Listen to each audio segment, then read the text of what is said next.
शिवं शङ्करम्। ॐ मृत्युञ्जयाय रुद्राय नीलकण्ठाय शम्भवे अमृतेशाय शर्वाय महादेवाय ते नमः।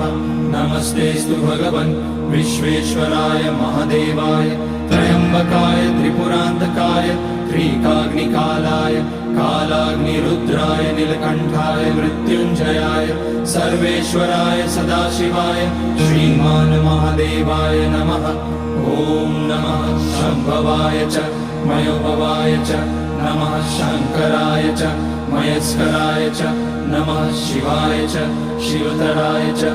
ॐ त्र्यम्बकं यजामहे सुगन्धिं पुष्टिवर्धनम् उर्वारुकमिव बन्धनान् मृत्योर्मुक्ष्यमामृतात्। नागेन्द्रहाराय त्रिलोचनाय भस्माङ्गराय महे